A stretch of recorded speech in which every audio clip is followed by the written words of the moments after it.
Growing up in my family, you could have put a neon sign over my brother Mike's 22-year-old male head that read Golden Boy.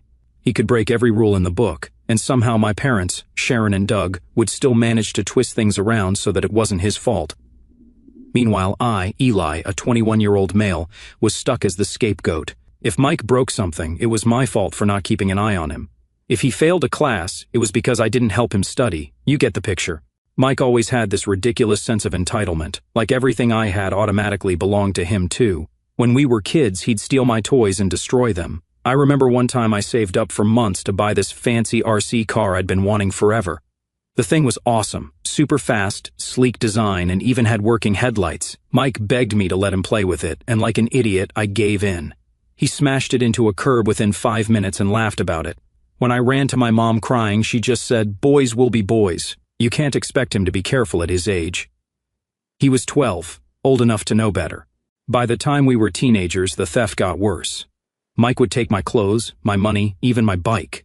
He once rode my bike to school and left it out in the rain for 3 days because he forgot where he parked it. I found it rusted and trashed in a ditch. When I blew up at him, my mom just sighed. "You need to share, Eli. He's your brother."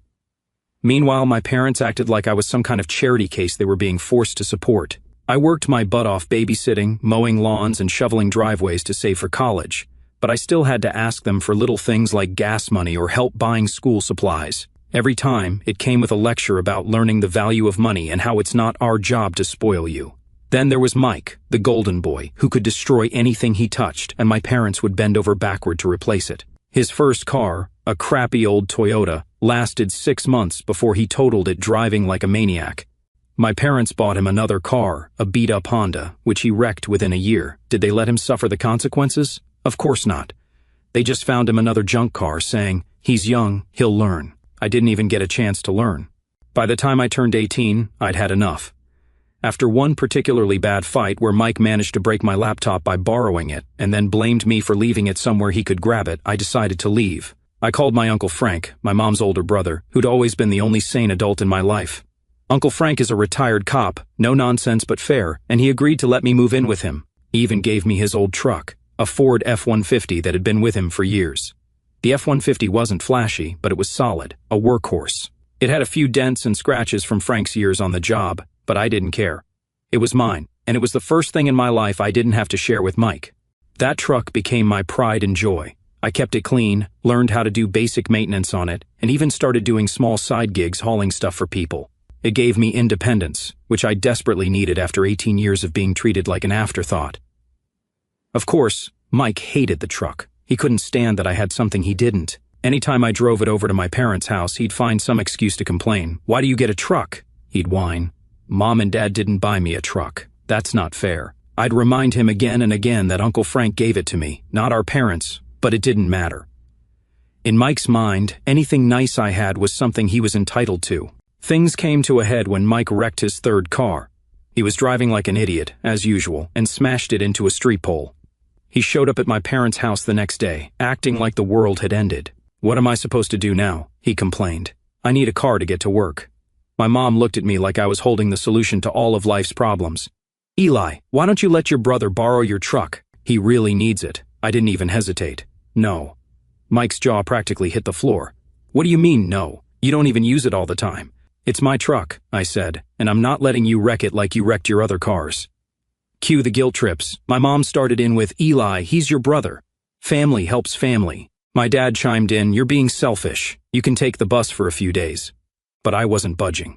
That truck was my livelihood. I used it to get to work, to run errands, and for my side gigs. Letting Mike drive it would be like handing him the keys to my life and watching him smash it into a wall. I refused. Mike sulked for days, and my parents gave me the cold shoulder, acting like I'd just committed a federal crime by saying no. Honestly, I was starting to feel guilty, even though I knew I was right. That's what they were good at, making me feel like the bad guy, even when I was the only one being reasonable. I thought that was the end of it. I should have known better. Mike wasn't the type to take no for an answer, and my parents weren't the type to hold him accountable.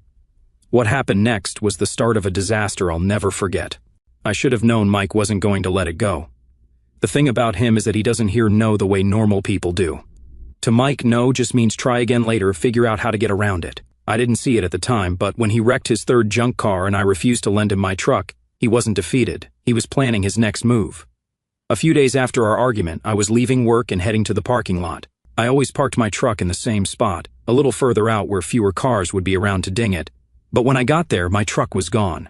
At first, I thought maybe I'd parked somewhere else and just forgot. But after walking the entire lot twice, it hit me, Mike. I don't know how, but I knew. I called him immediately. He picked up after a few rings, sounding way too casual.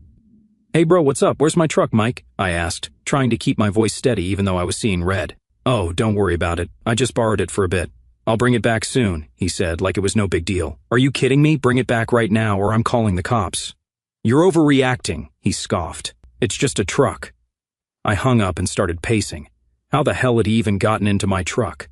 I always kept the keys with me, and there was no way he'd hotwired it. Mike wasn't exactly a criminal mastermind. That's when I remembered something I'd read online about spare keys. Some models of F-150 had keys that were easy to replicate if you knew the VIN number. The realization made my blood boil. Mike had actually gone out of his way to buy a key just so he could steal my truck. About 30 minutes later, he pulled into the lot, grinning like this was all some hilarious prank. My truck was filthy, mud splattered all over the sides, fast food wrappers littering the passenger seat, and a faint smell of cigarettes in the air. Mike climbed out like he'd done me a favor. "See? No harm, no foul," he said, tossing me the keys. "I lost it." "What the hell is wrong with you, Mike? You stole my truck. You trashed it." "Relax, it's not a big deal," he said, shrugging. "I needed a ride to work. You weren't even using it."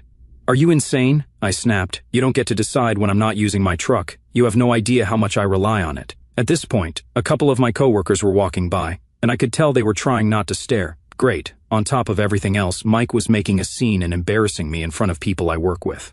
I told him to leave, but not before making it crystal clear. If he ever touched my truck again, I'd call the cops. Mike just laughed and walked off like I was joking. That was the thing about him. He never took anything seriously. He always assumed that if he pushed hard enough, someone else would clean up his mess. That night, I called Uncle Frank and told him what happened. I was half expecting him to lecture me for not calling the cops right then and there, but instead, he just sighed. "I'm not surprised," he said. "Your brother's been getting away with this crap for too long. You've got to set some boundaries." He offered to help me install a GPS tracker in the truck, just in case Mike tried something like this again. Frank wasn't the type to say things like "I told you so," but I could tell he was thinking it. "Next time, don't even call him. Just call the cops. He needs to learn there are consequences." The next morning, I spent a good 2 hours cleaning the truck. The mud was caked on so thick that it looked like Mike had driven it through a swamp. The interior was just as bad. Fast food grease stains on the seats, soda spills on the floor mats, and the cigarette smell that wouldn't go away no matter how much air freshener I used. It felt like a personal violation. That truck wasn't just a vehicle to me. It was my independence, my way out of the dysfunction I'd grown up with. And Mike had treated it like garbage. When I got home, my mom called. I thought maybe she'd heard about what happened and wanted to apologize, but of course I was wrong. "Eli," she started in that tone she always used when she was about to scold me, "Mike told me you yelled at him last night. Was that really necessary? Are you serious right now?" I asked. "He stole my truck, Mom." "He borrowed it," she corrected, "and he said he brought it back." "You didn't need to make such a big deal about it. He didn't borrow it. Borrowing implies permission. He stole it and he trashed it." "You're being so dramatic," she said, sighing like I was the problem. "You know how hard things have been for him lately. He's your brother, Eli. Family helps family." I hung up on her. I couldn't deal with the mental gymnastics anymore. No matter what Mike did, they always found a way to justify it, and no matter how much I stood up for myself, they always made me feel like I was the bad guy. For a few weeks, things were quiet. Mike avoided me, probably because he didn't want to deal with another argument, and my parents gave me the silent treatment. Part of me thought maybe they'd finally realized I wasn't going to roll over anymore, but the truth was, they were just waiting for the next opportunity to put Mike's problems on my shoulders. Uncle Frank's advice was starting to make more sense. If Mike ever pulled something like this again, I wasn't going to argue or negotiate. I'd call the cops and let him deal with the fallout. What I didn't realize was that the next time Mike took my truck, things would escalate far beyond what I could have imagined. By the time Christmas rolled around, things between me, Mike, and the rest of the family were still tense after the whole stolen truck fiasco. Mike had been avoiding me, and my parents were giving me their usual cold shoulder, but it was Christmas. And like every year, I still showed up to the family gathering. I wasn't there for them. I came for my cousins, my Uncle Frank, and the food. The day started off fine enough, but it didn't take long for the cracks to show. As soon as I walked through the door, my mom gave me one of her passive-aggressive greetings. "Oh, Eli, you made it. "I wasn't sure you'd show up after all the drama this month," she said, loud enough for everyone in the living room to hear. I ignored her, dumped my coat on the nearest chair, and headed straight for the kitchen. Frank was already there, sipping coffee and chatting with Aunt Linda. "Merry Christmas, kid," he said, giving me a firm pat on the back. He must have seen the irritation on my face because he leaned in and muttered, "Let it roll off. Don't let her get to you." The day dragged on with the usual holiday chaos.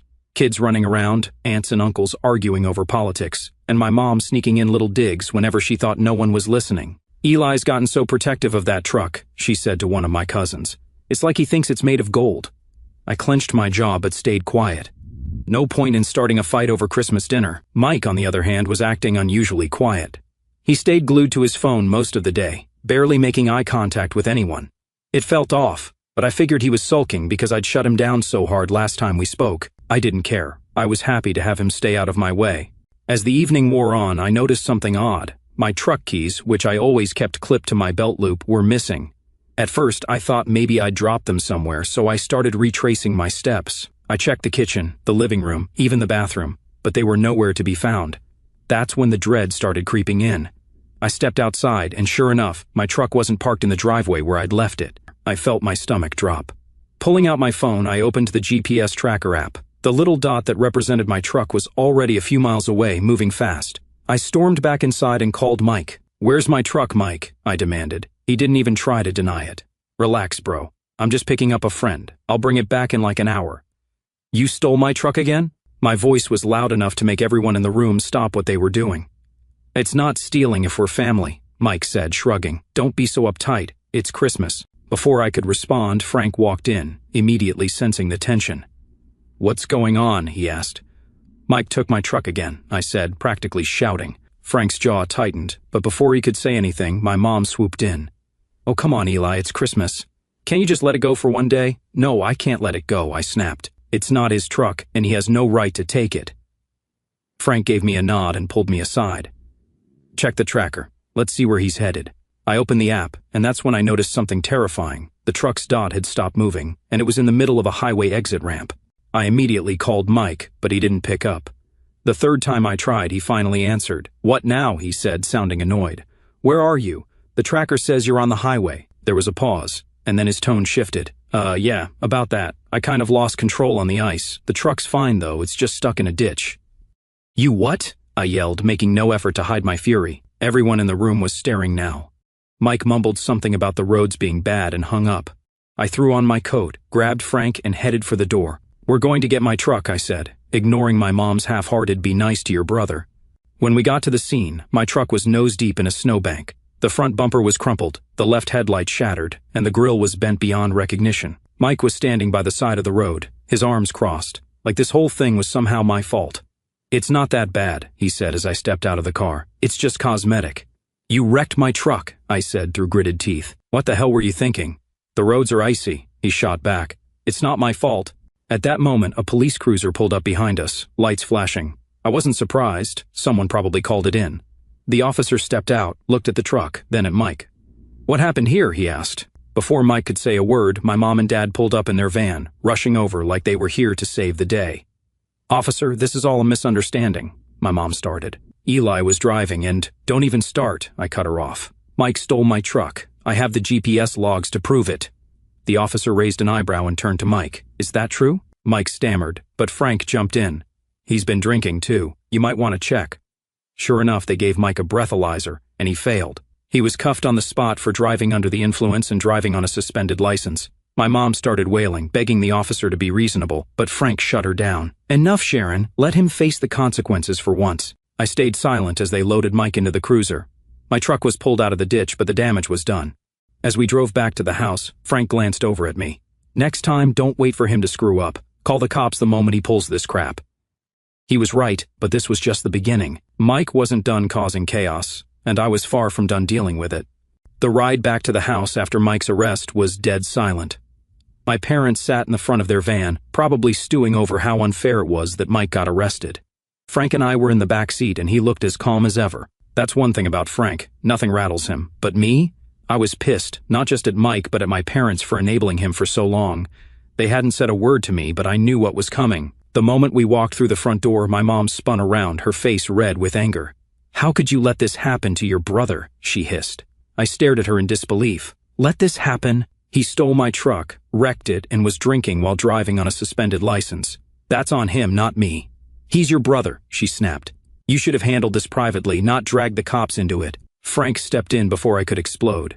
"Sharon, your son broke the law, multiple laws. This isn't something you can sweep under the rug." "Don't talk to me like I don't know how to handle my own children, Frank," she shot back. "You've always played favorites with Eli, making Mike look like the bad guy." Frank laughed dryly. "Mike doesn't need help looking like the bad guy. He does that just fine on his own." Before she could respond, my dad chimed in. "Let's all calm down. Mike made a mistake, but we're family. We need to stick together. I couldn't hold it in anymore." "Stick together? You've been covering for him his entire life. You're not helping him, you're enabling him." My dad shook his head, like I was the one who didn't get it. "He's had a rough time, Eli. You wouldn't understand. Life's been harder for him." "Harder for him?" I scoffed. "He's been handed everything while I've had to work for everything I have, and look where it's gotten him. Arrested. Again." Frank raised a hand. "Enough. This isn't going anywhere. Eli, go cool off. Sharon, Doug, you need to take a long, hard look at how you've been handling Mike, because the cops aren't going to let him off so easy next time." I didn't bother waiting for their response. I grabbed my jacket and went out to the garage to check on my truck. It had been towed back while we were still at the station, and seeing it up close made my blood boil all over again. The front bumper was mangled, the left headlight smashed, and the grille looked like it had been hit with a sledgehammer. The interior wasn't much better, mud everywhere, and that same stale cigarette smell Mike had left the last time. "It's just cosmetic," Mike had said, like that was supposed to make it okay. The next day, I got a call from Mike. Somehow, he'd managed to get access to a phone from the county jail. I let it ring a few times before picking up. "What do you want?" "Eli, I'm so sorry, man," he said, his voice trembling a little. "This was all just a misunderstanding." I rolled my eyes. "A misunderstanding? You stole my truck, wrecked it, and got arrested for a DUI. What part of that is confusing?" He sighed. "Look, I screwed up. I know that. But I need your help here." It was the real reason he called. "What do you want, Mike?" "Bail me out," he said, as if it were the most reasonable request in the world. "Mom and Dad don't have the money, and no," I cut him off, "I'm not bailing you out." "Eli, please," he begged. "I can't stay in here. It's awful. These guys, they're rough." "Maybe you should have thought about that before you stole my truck," I said coldly. "You're on your own." I hung up before he could respond. A few minutes later, my mom called. "Eli, you need to bail your brother out. Why can't you or Dad do it?" I asked. "We don't have that kind of money right now," she admitted. "You know we've been helping him get back on his feet." I laughed bitterly. "Helping him? You mean enabling him?" "No, I'm done." "Eli, don't be like this," she pleaded. "He's your brother, and he's a grown man who needs to face the consequences of his actions," I said. "Don't call me about this again." I hung up and blocked her number for the rest of the day. Later that evening, Frank came by with some news. So, turns out Mike's not just looking at a DUI. He's also facing charges for driving on a suspended license, reckless driving, and theft. "Theft?" I asked, surprised. "Yeah," Frank said with a shrug. "Technically, he stole your truck, and since you didn't give him permission, the cops added it to the list." For a second, I felt a pang of guilt, but then I thought about all the times Mike had taken advantage of me, all the excuses my parents had made for him, and all the crap I'd put up with. "Good," I said. "Maybe this will finally teach him a lesson." Frank gave me a small nod of approval. "We'll see. Knowing your parents, they'll try to smooth it over." Sure enough, my parents did just that. Over the next week, they scrambled to pull together money for Mike's bail, borrowing from family and even dipping into their retirement fund. When they finally got him out, he came straight to their house, looking like he'd been through hell. Mike didn't say a word to me when I stopped by to grab some things I'd left in their garage. He just sat on the couch, staring at the floor. Part of me wanted to believe he'd finally learned his lesson, but deep down, I knew better. The fallout from Mike's arrest came fast and hard, and for once, I wasn't the one cleaning up his mess. He'd been charged with driving under the influence, driving on a suspended license, reckless driving, and theft. My parents did their usual scramble to shield him from the consequences, but this time, it wasn't enough. The court wasn't buying their excuses. Mike's legal troubles piled up like snow in a blizzard. The judge didn't go easy on him, and while Uncle Frank had managed to get the DUI reduced to reckless driving, the rest of the charges stuck. Between court fees, fines, and mandatory probation check-ins, Mike was looking at thousands of dollars in penalties. The financial side of things hit Mike harder than the legal consequences. Now, with his license suspended and no real way to pay off his debts, The cracks in his entitled facade started to show. At first, Mike tried to lean on my parents to foot the bill for everything, like he always did. But even their resources were running dry. They'd already spent most of their savings bailing him out, and when he hit them up for cash to cover his probation fees, they finally put their foot down, sort of. "Mike, we can't keep doing this," my mom said one evening when I stopped by to pick up some of my tools. She was sitting at the kitchen table with a stack of bills in front of her, looking more stressed than I'd ever seen her. "We've already borrowed from your Aunt Linda just to keep up with your court costs." Mike, sitting across from her with his arms crossed, looked annoyed. "So what am I supposed to do? I can't work without a car, and I can't pay the fines if I'm not working." "Well," my dad chimed in, trying to be the voice of reason, "maybe it's time to sell some of your things."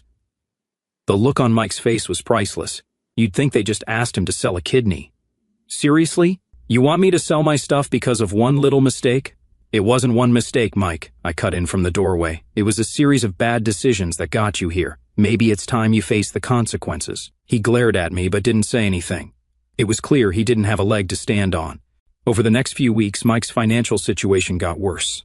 With no income and no car, he was forced to take a part-time job at a local pizza place as a delivery driver. The irony wasn't lost on me. Mike, the self-proclaimed golden boy, reduced to delivering pizzas on foot and borrowing my parents' ancient minivan when absolutely necessary. He hated every second of it. One time when I was visiting Uncle Frank, Mike showed up to drop off a pizza order. The look on his face when he saw us was worth every headache he'd ever caused me. Frank gave him a little wave and said, "Good to see you working, Mike. Keep it up." Mike mumbled something under his breath and practically sprinted back to the minivan. I couldn't help but laugh. For the first time in his life, Mike was being humbled, and I was here for it. Despite everything, my parents couldn't fully let go of their golden boy. They continued to make excuses for him, even as they struggled to cover their own bills thanks to all the money they'd thrown at his legal troubles. "Your brother's trying his best," my mom said one day when she called me, clearly fishing for sympathy. "You don't understand how hard this has been for him." "Hard for him?" I said, incredulous. "It's been hard for you because you keep cleaning up his messes. Maybe if you let him deal with this on his own, he'd finally learn something." "You don't know what it's like to have a child in trouble," she shot back. "You'd do the same thing if you were a parent." "No," I said firmly, "I wouldn't, because I'd raise my kid to take responsibility for their actions, something you've never done with Mike." That shut her up, at least for a moment, but I knew it wouldn't last. My parents were too deep in their enabling ways to change now. One evening, Mike showed up at my place unannounced. I opened the door to find him standing there, looking sheepish. "Can we talk?" he asked. I crossed my arms. "What do you want, Mike?" "I just wanted to say I'm sorry," he said, his voice unusually quiet, "for everything, taking your truck, wrecking it, getting you caught up in my mess." For a moment, I almost believed him, but then he added, "So, I was wondering if you'd be willing to lend me some money, just to get me back on my feet." I laughed bitterly. "Are you serious? After everything you've put me through, you think I'm just going to hand you money?" "It's not like that," he said quickly. "I'd pay you back. Like you paid Mom and Dad back for all the money they've spent on you?" I shot back. "Mike, the answer is no, and don't bother asking again." His expression darkened. "You don't have to be such a jerk about it. Maybe if you'd learned how to take care of yourself years ago, you wouldn't be in this mess," I said. "This is your problem, Mike. Figure it out." He stormed off, muttering under his breath, and I slammed the door behind him. I was done with Mike, done with my parents, and done with being dragged into their chaos. As Mike continued to struggle with his financial and legal troubles, I started to feel something I hadn't felt in years: peace. For once, I wasn't the one cleaning up his mess. I wasn't the one being blamed for his failures. He was finally being forced to face the consequences of his actions, and it felt good. Karma has a funny way of catching up to people, and it looks like Mike's finally getting his share. The fallout from Mike's antics didn't just hit him. It was like the entire family was falling apart, and I was the only one ready to walk away from the mess. My parents were struggling financially after bailing Mike out and covering his court costs, but instead of holding him accountable, they doubled down on their enabling ways. Meanwhile, Mike was still playing the victim, trying to weasel out of every responsibility, like usual. It all came to a head one evening when my mom called me, asking for another favor. I picked up the phone, already bracing for what was coming. "Eli, we need to talk about Mike." She started in that tone that always signaled she was about to guilt-trip me. "What about him?" I said, keeping my voice as neutral as possible. "Well, he's been having a really hard time," she said. "You know, with everything going on.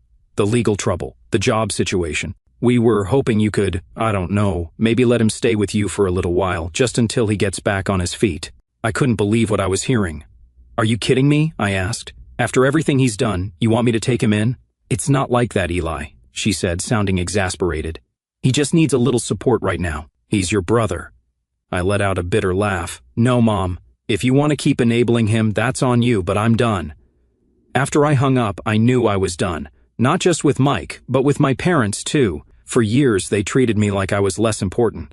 Like my role in the family was to clean up after Mike and take the blame for his mistakes. I'd spent so much time trying to prove myself to them. But I realized something that night. I didn't owe them anything. The thing about cutting ties with toxic family members is that they don't always take no for an answer. My mom tried calling me a few times after that, leaving voicemails that swung between guilt-tripping and outright denial. "Eli, we need to talk. This isn't like you," one message said.